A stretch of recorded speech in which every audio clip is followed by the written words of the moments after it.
ऊर्जा विज्ञान विषयीचा आपण चर्चासत्र घेणार आहोत. तो पहा. थोडंसं इथंच थांबा. आता खाली बसा तुम्ही. हो, आता जो विषय आहे तर ऊर्जा विज्ञानाचा विषय आहे. ऊर्जा ही सर्व जगामध्ये एकच आहे. ती ना तर निर्माण करता येते ना तर नष्ट करता येते. निर्माण बी करता येत नाही आणि नष्टही करता येत नाही. तिचं फक्त ट्रान्सफर करता येतं, ट्रान्सफॉर्म करता येतं. ह्या पानामधली ऊर्जा आपल्याला घेता येते, पण ह्या पानामधली ऊर्जा नष्ट नाही करता येत. आता ही बॉटल आहे, ह्या बॉटलमध्ये आपण न्यूट्रिशन भरले आहेत. तर ही न्यूट्रिशन आहेत ना, ही न्यूट्रिशन आपण कुठून तरी घेतली तर ह्या बॉटलमध्ये दिली आणि ह्या बॉटलमधच्या माध्यमातून आपण प्लॅन्टला पोषित करणार आहे. तर हे जे एनर्जी आहे सगळं जगामध्ये जे आहे ते सगळं एनर्जी आहे. तर हे एनर्जीचं मेन रामजीची लीला मी तुम्हाला सांगतो. याचा उल्लेख आहे आपले पाराशर ऋषी जे पहिले आहेत परशुरामजी, त्यांनी आपल्या पाराशर सरिता या पुस्तकामध्ये याचा उल्लेख केलेला आहे की याचे दोनच सोर्स आहेत एनर्जीचे. एक आहे स्थिर आणि एक आहे अस्थिर. तर त्याच्यामध्ये स्थिरमध्ये येतं वनस्पती आणि अस्थिरमध्ये येतं सगळे जीव आणि प्राणी. तर हे स्थिर आहे. तर ह्या स्थिर जीवानं आपलं पूर्ण आयुष्य जगलं आणि आयुष्य जगल्यानंतर यानं एक फळ दिलं. याचं फळ म्हणजे काय? केळी उदाहरणार्थ केळी. तर केळीचं फळ म्हणजे त्याचा घड आहे, केळी आहे. तर समजा केळी उद्या येली, आल्यानंतर ती मॅच्युरिटीकडे गेली. मॅच्युरिटीकडे गेल्यानंतर ती केळी पिकली. ती केळी पिकल्यानंतर त्या केळीच्या काही फायद्याचं आहे का ते केळ या झाडाच्या? कारण हे तर मॅच्युरिटीकडे गेलं, संपला विषय, काहीच नाही. ते कोणाच्या फायद्याचं आहे? ते आपल्या फायद्याचं आहे. म्हणजे स्थिर वनस्पतीचं वेस्टेज आपलं आपल्या फायद्याचं. स्थिर वनस्पतीचं म्हणजे स्थिर प्राणी जे आहे त्या स्थिर प्राण्याचं वेस्टेज आहे काय? त्याचं फळ. हे अस्थिर प्राण्याचं खाद्य आहे. त्याच्यापासून एनर्जी त्याला मिळणार आणि त्याची ती लाईफ पूर्ण करणार. यानं याची लाईफ पूर्ण केली. कशी पूर्ण केली?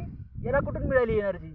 याला मिळाली एनर्जी जे अचल प्राणी आहेत, जे चलू शकतात, इथून दुसरीकडे जाऊ शकतात आणि दुसरीकडून न्यूट्रिशन घेऊन येऊ शकतात. आणि त्याचं जे वेस्टेज आहे त्याच्यापासून जी एनर्जी आहे त्याचं वेस्टेज म्हणजे एखाद्या किडीनं एखादं पान झाडाचं खाल्लं किंवा एखादा जीव बी खाल्ला तर त्याचं जे वेस्टेज आहे, त्याची जी एनर्जी आहे, त्याच्या टाकाऊ पदार्थापासून मिळालेली जी पेस्ट आहे ती पेस्ट आपल्या पांढऱ्या मुळाचं खाद्य वनस्पतीचं. मग इथं जी आपण बायोलॉजी जी तयार करणार आहोत इथं, तर आपल्या सॉईल स्ट्रक्चरमध्ये आपण त्या जीवाणूला घर तयार करून दिलं. त्या जीवाणूला घर तयार करून दिल्यानंतर त्या जीवाणून तिथं राहिले, त्यानं श्वास घेतला, अन्नग्रहण केलं, हवेतून केलं, काही टाकाऊ पदार्थ असतील जमिनीमध्ये त्या टाकाऊ पदार्थाचं विघटन केलं. विघटन केल्यानंतर त्याच्यापासून त्यांनी त्यांचं अन्न तयार केलं. अन्न तयार करून त्यांनी त्यांची लाईफ पूर्ण केली. लाईफ पूर्ण करत करत वेळेस दररोज ते वेस्टेज देत होते काहीतरी त्यांची विष्ठा. मग ती वेस्टेज काय आहे? आपल्या स्थिर प्राण्याचं खाद्य. आणि स्थिर प्राण्याचं वेस्टेज अस्थिर प्राण्याचं खाद्य. हे दोनच आहे. हे जे फळ देणार आहेत ते आपण खाणार आहेत, आपली लाईफ पूर्ण करणार आहेत. आणि आपण जे फळ देणार आहेत ते हे घेणार आहे आणि याची लाईफ पूर्ण करणार आहे. हे आहे मूळ ऊर्जा एनर्जीचं विज्ञान. याच्यात अजिबात दुसरं काहीही देणं घेणं नाही, कशाचंच देणं घेणं नाही. कोणतं तुम्ही न्यूट्रिशन टाकलं, कोणतं नाही टाकलं, अजिबात काही नॉट मॅटर, काही देणं घेणं नाही. फक्त आपल्याला एकच आहे की आपल्याला आज ॲमिनो ॲसिड पाहिजे. तर आपण ॲमिनो ॲसिडचा मूळ सोर्स आहे प्रोटीन. तर समजा आता खतं बी आपण रानामध्ये टाकले, तर खतं रानामध्ये टाकल्यानंतर खताचे केमिकल बॉन्ड तुटले. केमिकल बॉन्ड तुटल्यानंतर ते खतं 28 दिवसांना डिकम्पोज झाले. डिकम्पोज झाल्यानंतर त्याच्यामधून जी एनर्जी मिळाली त्या एनर्जीमधून मूळ सोर्स आहे ॲमिनो ॲसिड, प्रोटीन. मग 28 दिवसानंतर जे प्रोटीन मिळणार आहे आपल्या झाडाला आणि त्या प्रोटीनपासून प्रकाश शोषण प्रक्रिया फास्ट होणार आहे. तर ते प्रोटीन जर डायरेक्ट इमिजिएटली आपण जर पानावर दिलं तर एवढी खतं टाकून प्रोटीन निर्मिती करण्याची गरज काय? डायरेक्ट जर आपण डोस दिला तर संपला विषय. त्याच्यामुळे जी आज आपल्या प्लॉटची ग्रोथ जी दिसायला लागली समाधानकारक, आपण फक्त स्प्रे घेतली 2 ॲमिनो ॲसिडची, ड्रेंचिंग नाहीच केली. कारण आपण जास्त बजेट लागत होतं. कारण कसं असतं माहिती आहे का, आम्हाला ज्यावेळेस नवीन शेतकरी असतो त्यावेळेस त्याला जास्त लोड नाही टाकायचं, मग पळून जाईल ना असं असतं. त्याच्यामुळं एकदा समजलं कशामध्ये काय पॉवर आहे, कोणते सोर्स द्यायचे, कोणते खत द्यायचे, कोणते प्लांट ग्रोथ प्रोमोटर आहेत, ते प्लांट ग्रोथ प्रोमोटर कोण्या पिकाच्या वाढीच्या अवस्थेमध्ये द्यायचे, कसे द्यायचे, हे सगळे मत. आता रमेशरावचे मी प्लॉटमध्ये गेलो ढालेगावला, त्यांनी मला दाखवलं सिजनच्या कंपनीचं इसाबिन म्हणले.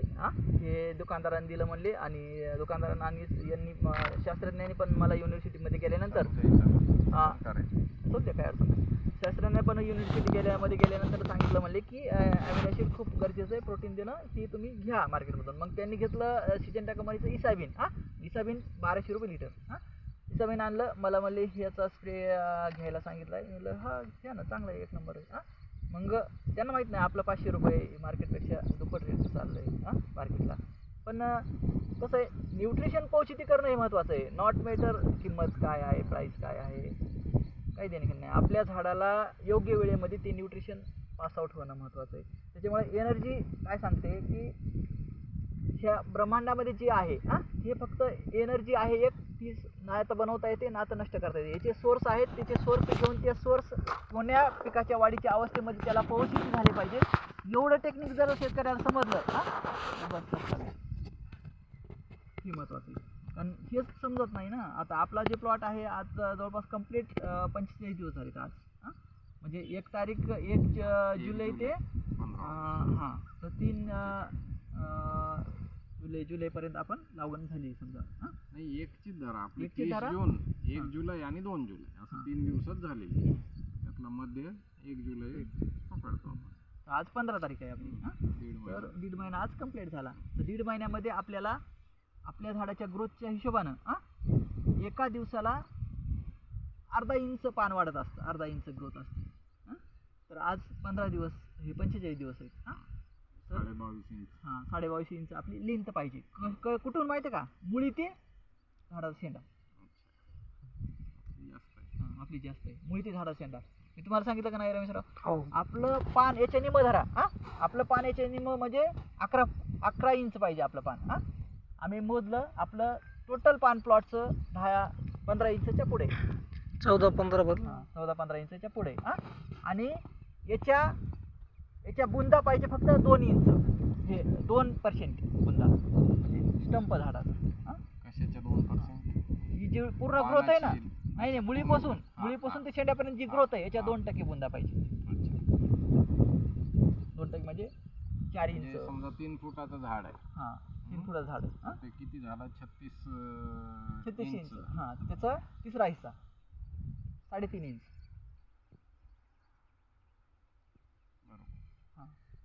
तर आज आपलं पूर्ण बुंदा आम्ही मोजला, जवळपास 4 इंच ते 6 इंच 7 इंच आहे. 6 इंच समजा भरलं ना आपला, 6 इंच भरलाय. तर आपण 5 इंच खून केली, त्या खुद्याप्रमाणेच आपण मोजायचं प्रत्येक महिन्याला. तर एक गोष्ट लक्षात घ्या, 7 महिन्यापर्यंत आपल्याला ही ग्रोथ न्यायची. तर 7 महिन्यापर्यंत आपल्याला ही ग्रोथ न्यायची, तर एका महिन्याला आपलं 5 इंच बुंदा वाढू द्या. किती इंच? 5 इंच आज आपला. आणि कसं आहे माहिती आहे का, झाड सेट व्हायलाच महिना लागतो. झाड सेट व्हायला मला लागतो, त्याच्यामुळे एका महिन्याचा बुंदा हा गृहीत धरला जात नाही, मोजितच नाही कोणी. 3 महिन्याच्या पुढलं लोक मोजाय सुरुवात करतात, बुंदा मोजाय सुरुवात करतात. नाही ना, आपला पेंदा बनला नाही म्हणले, बस परत द्या, हे द्या, ते द्या. आम्ही एका महिन्यापासूनच बुंदा मोजाय सुरुवात करतो. कारण आपला बुंदा जेवढा मजबूत तेवढं आपलं घड मोठा येणार आहे. त्याच्यामुळे आपण 5 इंच जरी धरला आणि 7 महिन्याची जरी ग्रोथ धरली, तर आपला 35 ते 40 इंच पेंदा होणार आहे. 35 ते 40 इंच जर पेंदा झाला, तर ॲटोमॅटिक आपला 35 ते 40 इंचची रास, 35 ते 40 किलोची रास पडणारच आहे 100%. हे गणित लक्षात आलं पाहिजे. झाडाचं पान किती वाढायला लागलं, आपलं झाडाची लिंथ काय आहे, मुळीची ग्रोथ काय आहे, झाडाचा पेंदा काय आहे, या सगळ्या गोष्टी महत्त्वाच्या आहेत. आणि त्याच्यामध्ये झाडाची लाईफ जी आहे, त्या लाईफमध्ये आपण कोण्या स्टेजमध्ये कोणकोणतं न्यूट्रिशन द्यायला लागलो त्याला, हे पण महत्त्वाचं आहे. आता प्रोटीनचे तसे 3 सोर्स आहेत. प्रोटीनचे किती सोर्स आहेत? 3 सोर्स आहेत. एक आहे सात्विक प्रोटीन, एक आहे राजसिक प्रोटीन आणि एक आहे तामसिक प्रोटीन. तामसिक प्रोटीन मिळणार याच्यापासून, मांस, मच्छी किंवा हे तामसिक पदार्थ याच्यापासून मिळणार. म्हणजे ते कुजून तयार झालेलं जे प्रोटीन आहे ते तामसिक प्रोटीन आहे. तर राजसिक प्रोटीन मिळणार आपल्याला डाळीपासून. ते पण ठीक आहे. तामसिक प्रोटीन नको आहे आपल्याला, राजसिक प्रोटीन ठीक आहे.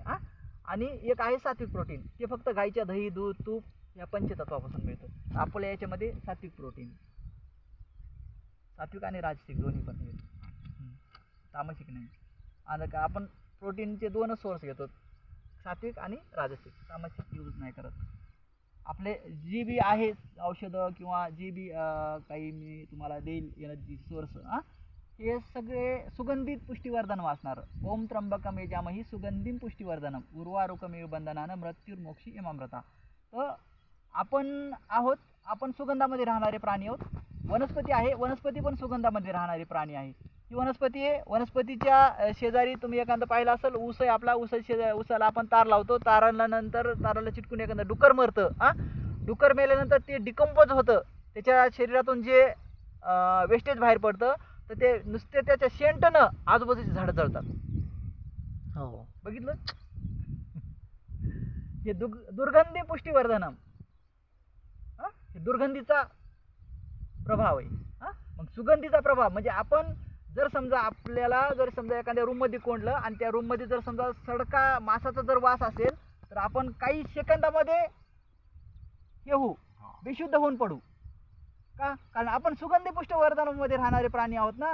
तसं वनस्पती सुगंधीमध्ये राहणारे प्राणी आहे. तर त्याला दुर्गंध देऊ नका ना तुम्ही. दुर्गंध देऊ नका, त्याला सुगंध द्या. तर जे काय आपले औषध आहेत ते सगळे सुगंधी पुष्टीवर्धन मध्ये केलेले औषध आहेत. आणि दुर्गंधचं आपण हेच करत नाही. आता बरेच जण सांगतात की जीवामृत टाका.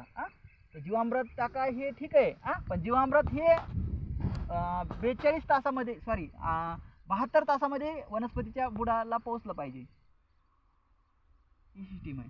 कारण 72 तासच फक्त त्याला दुर्गंध येत नाही. 72 तासामध्ये त्याला दुर्गंध यायला सुरुवात होते.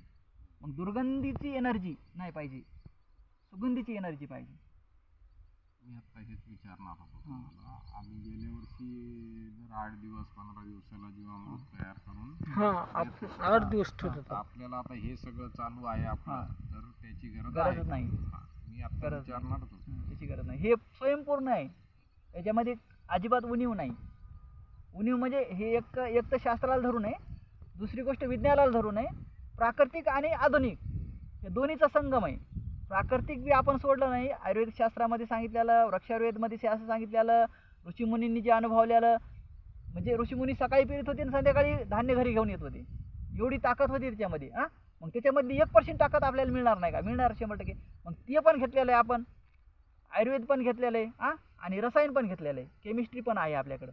त्यामुळे केमिकलचं ज्ञान आहे, प्राकृतिक आहे आणि आधुनिक पण आहे. दोन्हीचा संगम आहे. त्याच्यामुळे आपल्याला दुसरा विचार करायची गरजच नाही. आणि आपण सगळ्यामधून निपुण आहेत, सगळ्या गोष्टीमधून परिपूर्ण आहे. म्हणजे परिपूर्ण स्वतःला म्हणणं चुकीचं आहे, पण स्वयंपूर्ण आहेत. परिपूर्ण तर म्हणता येणार नाही, पण स्वयंपूर्ण आहेत. की आपल्याला ओळखता येतं किंवा काय आहे आणि काय नाही. शास्त्रज्ञ कशाला म्हणतात की जे खरं ते खरं आणि खोटं ते खोटं हे समजण्याची आणि पुढे सांगण्याची ताकद ज्याच्यामध्ये आहे त्याला सायंटिस्ट म्हणतात. आणि एखाद्याला समजलं हे चुकीचं काम आहे, पण ते बोलू नाही शकत, त्याला सायंटिस्ट नाही म्हणू शकत.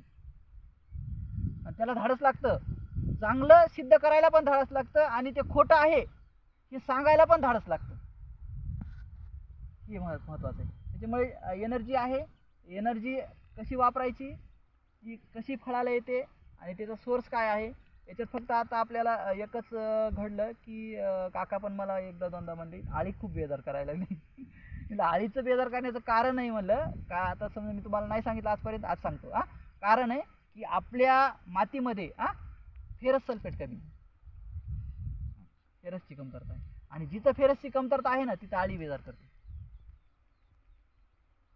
फेरस सल्फेट साठी आपण मी मायक्रोन्यूट्रियल दरवेळेस तुम्हाला द्यायलो फेरस सल्फेटची पूर्णता करण्यासाठी.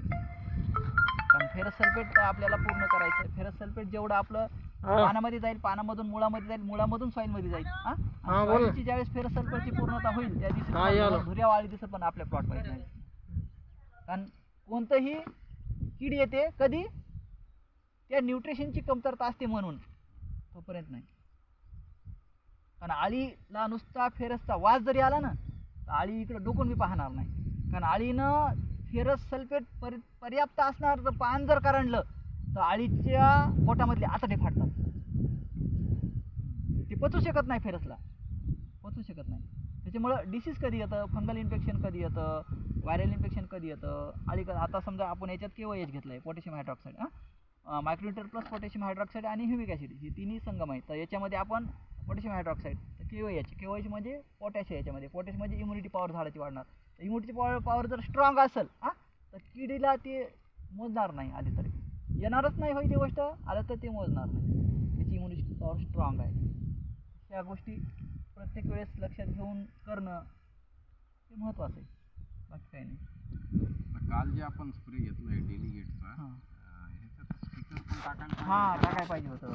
आपल्याकडं मी, नव्हतं बी ना तुम्हाला आपल्याकडं. म्हणलं होतं स्टिकर होतं आपल्याकडं अर्धा नाही लिटर. नाही ते मारलं पण गेले पैसे स्टिकर कधी बी थोडं आता याच्यातलं बी अर्धा लिटर शिल्लक नाही, आहे नाही, आपलं. मला आता थोडंसं लक्षात ठेवायचं. आलं ते हां. स्टिकर आपण हे पाहिल्यावर लक्षात आलं. हां, sticker पाहिजे टाकायला स्टिकर. पाहिजे होतं. हां मी आल्या म्हणलं ना त्यांना, हम्म. म्हणलं डेलिगेट तर मी तुम्हाला सांगितलं पण स्टिकर सांगायचं विसरलो. स्टिकर घेतलं का नाही म्हणले नाही स्टिकरच मिळलं. स्टिकर होतं ना आपल्याशी अर्धा लिटर उरलेलं, म्हणले नाही ते आपण गेल्या वेळेस संपलं तर ते. अरे म्हणा आता काय चूक झाली. ठीक आहे ना, आपण इथूनच घेतलं असतं ना. हो ना. हो. नाही नाही डोक्यात डेलिगेट आलं आपण नाही. ज्यावेळेस हा, आणलं, आपल्याला किती त्यावेळेस लागलं शंभर असतं ते. मिळतं. 200 रुपये जरी दिलं तर हां. 200 रुपये जाईनात आपले गिरीत गेले. त्यावेळेस आणलं असतं ना आपण, पण लक्षात नाही. माझंच सांगायचं लक्षात नाही म्हणायलो मी तुम्हाला. माझ्याकडूनच चूक झाली. हे असं म्हणजे थोडे बरं, थोडे आता पहिले काय करणार तू? पहिले काय आता आज तर हे अगोदर करायचं केनीचं करायचं, काय करायचं? थँक्यू मित्रांनो. Wish you all the best. जय हिंद, जय भारत, वंदे मातरम. आज